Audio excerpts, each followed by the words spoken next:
ఇది మొదలుకొని దేవుని ఆత్మచేత నువ్వు నడిపించబడతావు. దేవుని ఆత్మచేత నువ్వు నడిపించబడతావు.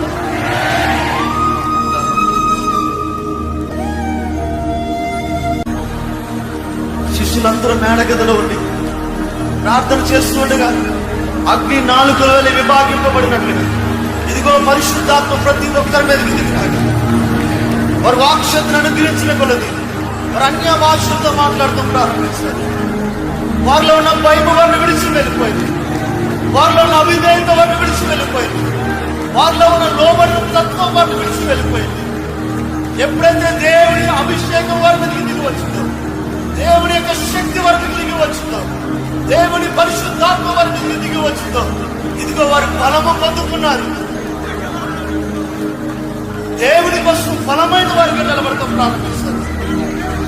సిలువై వేయబడిన యేసును ప్రకటించడం ప్రారంభించారు. లోక భయం వారిలో లేదు. ఇక ఈ లోకమైన అలవాట్ల వారిలో లేవు. ఈ లోకమైన ఆచారాల వారిలో లేవు. సమస్తము విడిచిపెట్టగలిగారు. దేవుని కోసం నిలబడటం ప్రారంభించారు. ఈరోజు అటువంటి పరిశుద్ధాత్మను పిలుస్తున్నారు.